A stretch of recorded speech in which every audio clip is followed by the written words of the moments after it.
Bismillahirrahmanirrahim. Assalamualaikum warahmatullahi wabarakatuh. Rabbi syrah li sodri wa yassir li amri wahlul 'uqdatam min lisani yafqahu qawli.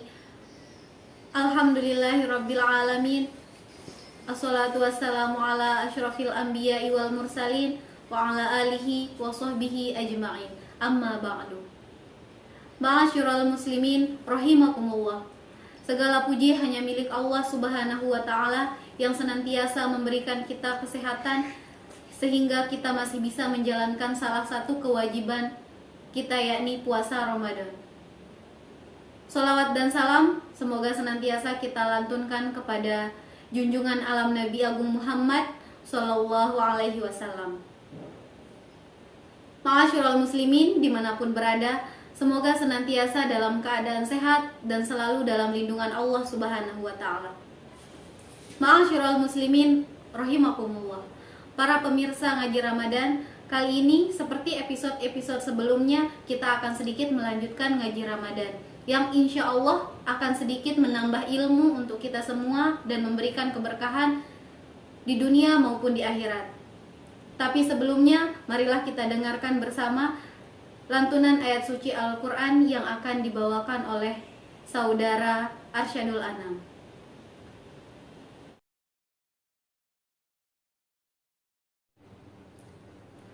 Assalamualaikum warahmatullahi wabarakatuh.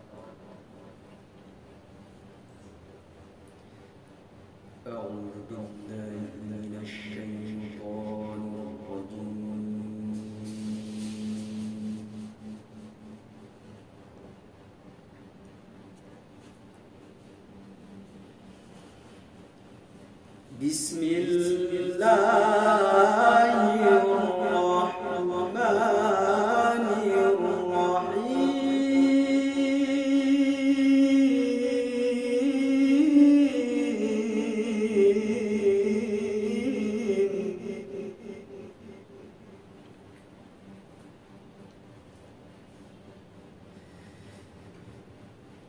Aqimis salata liduluki syamsi ila ghasaqil layli wa qur'anal fajr.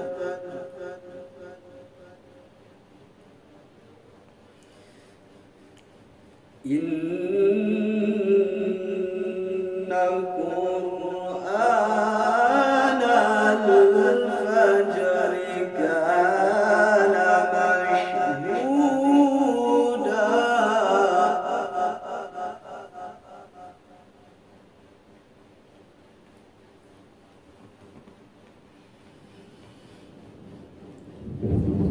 wa minal laili fatahajjad bihi nafilatan laka asa an yab'athaka rabbuka maqaman mahmuda.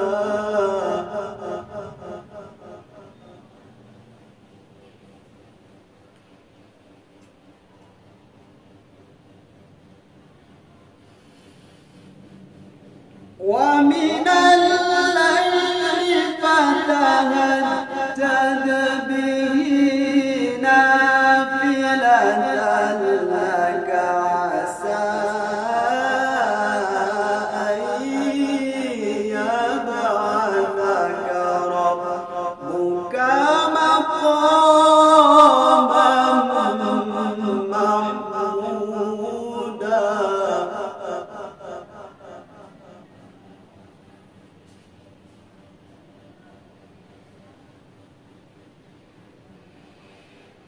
وقل رب أدخلني مدخل صدق وأخرجني مخرج صدق واجعل لي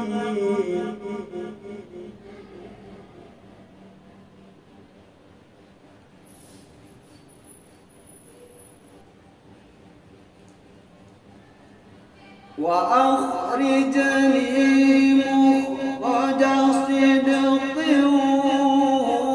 واجعل لي من لدنك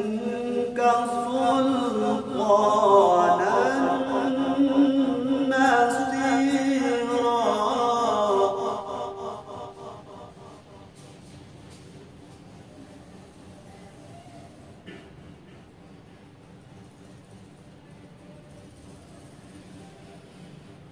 وقل جاء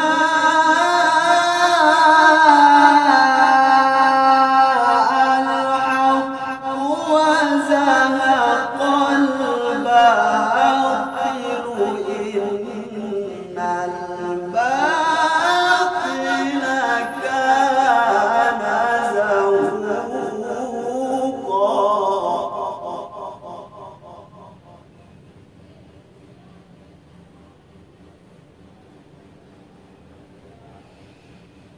وننزل من القرآن ما هو شفاء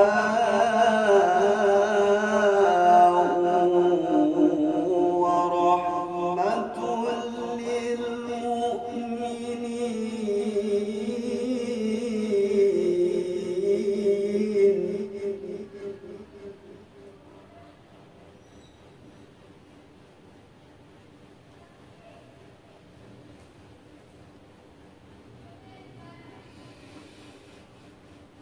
وننزل من القرآن ما هو شفاء ورحمة للمؤمنين ولا يزيد الظالمين إلا خسارا.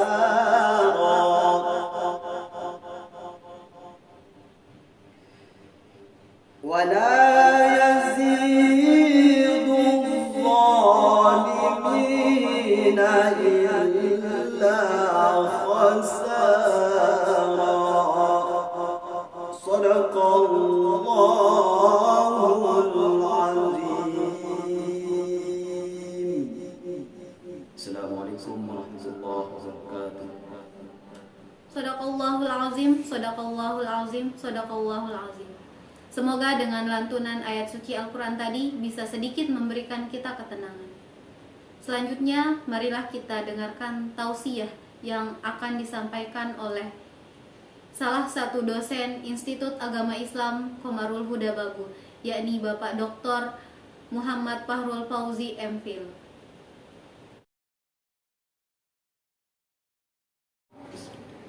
Assalamualaikum warahmatullahi wabarakatuh. Alhamdulillahirabbil alamin. Wassalatu wassalamu ala asrafil anbiya'i wal mursalin sayyidina Muhammad wa ala alihi wa sahbihi ajma'in. Alhamdulillah, pada kesempatan ini Allah Subhanahu wa taala mempertemukan kita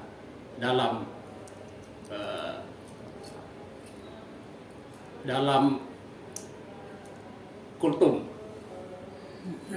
Dan pada kesempatan ini saya akan membawakan tentang ilmu pengetahuan khususnya filsafat di dunia Islam. Selawat dan salam atas junjungan Nabi besar Muhammad SAW, sehingga kita semua mendapat rahmat untuk mendapatkan pengajaran Islam. Ilmu pengetahuan itu kita kenal ada satu awalnya, yaitu filsafat. Tentu di luar itu adalah ilmu pengetahuan yang berdasarkan wahyu, yaitu sejak Nabi Adam alaihissalam mendapatkan wahyu dari Allah Subhanahu wa taala.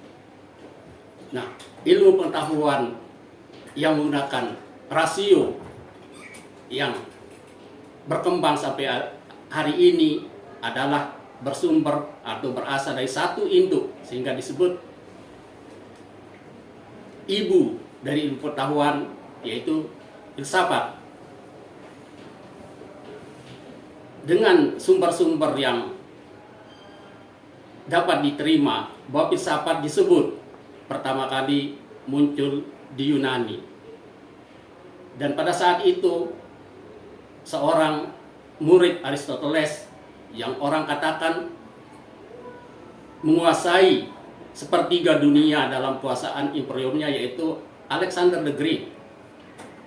Nah, kenapa Aristoteles? Karena itulah yang disebut filsuf yang pertama. Karena ada 3 filsuf pertama yang berada pada abad keempat sebelum Hijriah, yaitu Socrates, Plato, dan murid yang terakhir yaitu, maksud saya bahwa Socrates memiliki murid Plato, Plato memiliki murid yang namanya Aristoteles. Dan dia memiliki murid seorang penguasa besar yang disebut Alexander yang Agung. Seorang penguasa yang berasal dari Makedonia, Yunani, melebarkan sayap kuasaannya sampai kemana-mana. Sehingga kita kenal daerah yang bernama Alexandria. Dalam bahasa umat Islam biasa disebutnya sebagai Iskandaria, yang jauhnya sekitar 175 km di sebelah barat Mesir. Di tempat inilah Alexander yang Agung mendirikan atau memposisikannya sebagai pusat ilmu pengetahuan dengan bertemunya 3 budaya atau 3 peradaban besar pada saat itu, yaitu sekitar abad keempat sebelum Masehi itu, yaitu kebudayaan Yunani, kebudayaan Arab, dan kebudayaan India. Di sini adalah cikal bakal ilmu pengetahuan dalam umat Islam.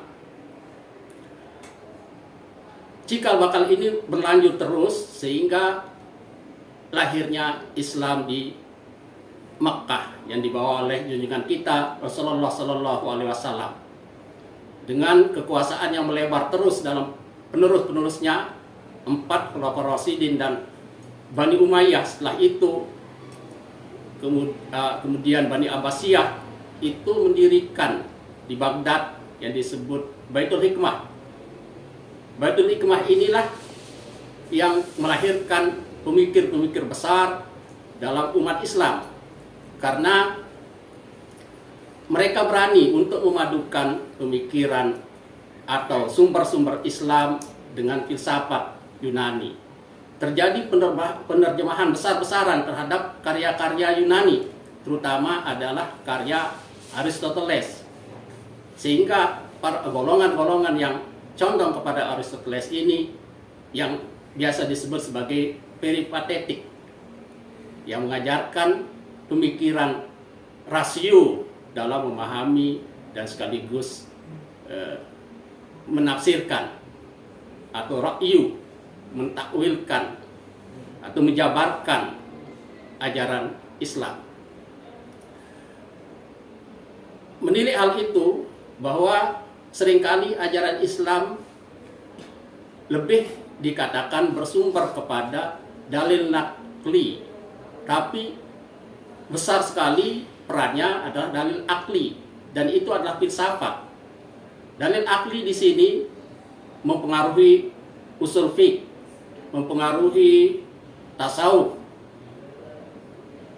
Itu dan juga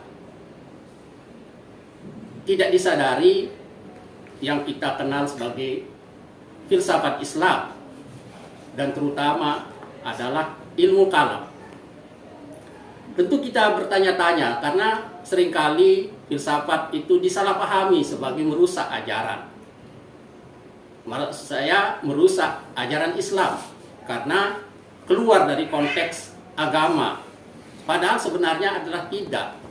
Karena agama kita, agama Islam adalah yang paling mengedepankan akal, rasio. Dalam Al-Quran banyak sekali pertanyaan-pertanyaan retoris yang menyuruh kita untuk berpikir, apakah Anda tidak memikirkannya, apakah Anda tidak berakal, apakah Anda tidak mengetahui. Pertanyaan-pertanyaan itu sebenarnya dalam hati kita itu dituntut untuk mengatakan, ya, kami memikirkan itu. Nah, ketika kita mengatakan kami memikirkan itu, kami berakal, kita justru mengeliminir atau mengurangi perannya. Misalnya ilmu kalam, apa sih bedanya dengan filsafat Islam?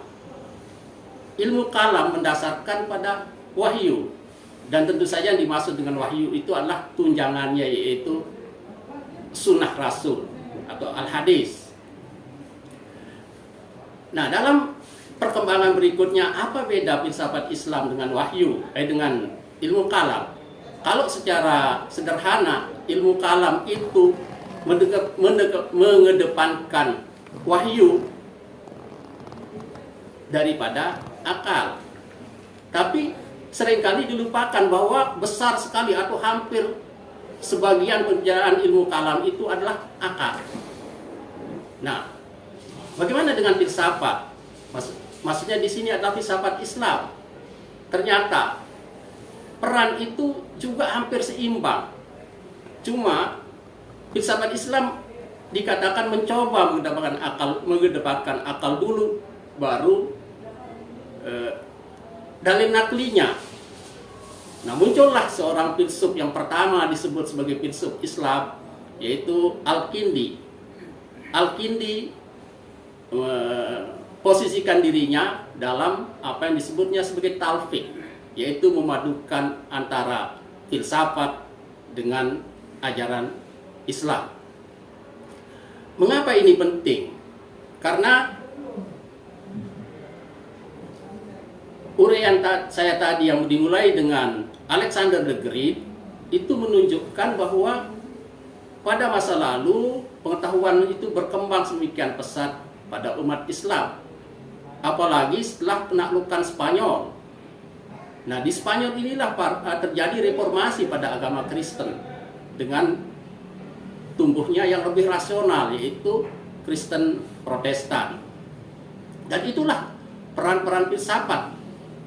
Nah, ilmu bajak misalnya yang ada di Spanyol itu yang besar sekali perannya untuk membuat lebih rasional dalam tanda kutip terhadap agama lain. Karena agama kita lah sebenarnya yang sebagai motor dari pemikiran rasional. Banyak sekali filsuf-filsuf Islam yang menekuni bidang-bidang yang kita sebut sebagai ilmu umum sekarang ini. Padahal itu adalah milik kita. Dalam sebuah sumber hadis dikatakan bahwa ambillah hikmah itu dimanapun ia berada, sebab itu merupakan milik orang Islam yang hilang. Nah, masa-masa sekarang ini ketakutan itu sudah terkikis, sehingga banyak dari rekan-rekan kita yang dulu terkungkung pada mempelajari hanya ilmu agama, sekarang banyak yang melanjutkannya ke ilmu-ilmu yang kita sebut ilmu umum. Sebenarnya adalah menurut beberapa orang yang ahli, tidak ada istilah ilmu umum dan ilmu agama, sebab itu adalah semuanya ilmu Tuhan. Iqra bismi rabbikal ladzi khalaq. Bacalah. Begitu kurang lebih. Artinya membaca itu bukan hanya adalah yang kita sebut ilmu agama. Nah, pada sekolah-sekolah dan khususnya adalah perguruan tinggi Islam, itu masyarakat atau sivitas akademika yang tumbuh di situ itu sudah menyadari betul akan hal ini, sehingga pelajaran-pelajaran umum itu dicoba untuk diaktualisasikan justru secara Islam. Dan pemikiran inilah yang menumbuhkan kreativitas umat Islam, diharapkan tumbuh melalui sekolah-sekolah atau pendidikan berbasiskan agama. Peran Institut Agama Islam Qamarul Huda adalah di situ. Kami menyadari bahwa peran itu sedemikian terasa para mahasiswa kami melakukan tugas-tugas kemahasiswaan itu dengan baik dan menyadari bahwa mereka berperan dalam kancah perubahan yang terus dinamis dalam dunia kontemporer ini. Ma'asyiral muslimin rahimakumullah. Itulah tujuan pembicaraan kita kali ini, menjembatani kesenjangan itu. Jadi kami ulangi bahwa peran filsafat atau rasio dalam ilmu kalam, bahkan dalam tasawuf, kemudian terutama usul fiqh, itu ternyata ra'yu atau ijtihad itu sedemikian terasa sebenarnya. Sehingga seringkali perbedaan-perbedaan itu adalah perbedaan dalam penafsiran, dan penafsiran itu adalah akal. Demikian juga dalam perkembangan filsafat Islam di Indonesia. Para pengajar atau pemerhati masalah-masalah ini itu memberikan porsi yang besar. Kurikulum berubah dengan memberikan porsi yang besar kepada pemikiran filsafat Islam. Karena bagaimanapun juga dasar daripada, atau kalau orang mengatakan bahwa sebagai induk ilmu pengetahuan, filsafat memberi dasar kepada cara berpikir untuk mendapatkan pengetahuan yang lebih hakiki. Karena filsafat adalah mencari hakikat. Di dalam perkembangan ini, kembali kepada permulaan pembicaraan kita tadi tentang Alexander the Great yang mencoba memadukan pemikiran-pemikiran itu sejak awal, dan itu akhirnya menjadi milik umat Islam yang sangat kuat. Kemudian terjadi degradasi, penurunan kualitas umat Islam ketika sedemikian condong kepada apatisme.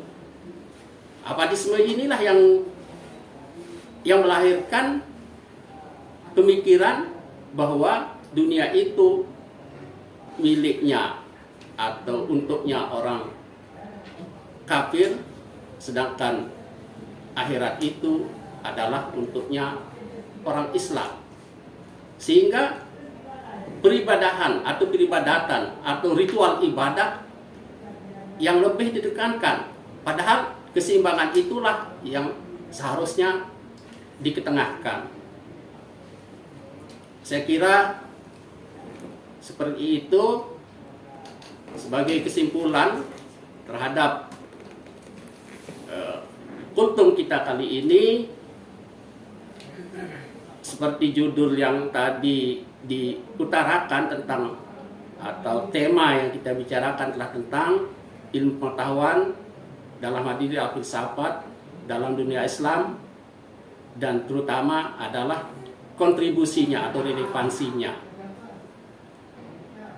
Terima kasih atas perhatian pemirsa. Semoga kultum yang sederhana ini memberikan kita suatu wawasan yang baik atau tonggak untuk lebih memahami bahwa pendidikan Islam tidak eksklusif. Billahi taufiq wal hidayah. Wassalamualaikum warahmatullahi wabarakatuh. Ma'asyiral muslimin rahimakumullah. Itulah sedikit uraian tausiah dari salah satu dosen Institut Agama Islam Qomarul Huda Bagong. Semoga apa yang disampaikan oleh Bapak dosen bisa memberikan keberkahan dan manfaat untuk kita semua. Dan apa yang kita laksanakan hari ini bisa dicatat sebagai amal jariah untuk kita semua. Amin, amin ya robbal alamin. Sekian episode Ngaji Ramadan kali ini. Sampai jumpa di episode Ngaji Ramadan selanjutnya. Wabillahi taufiq wal hidayah. Wassalamualaikum warahmatullahi wabarakatuh.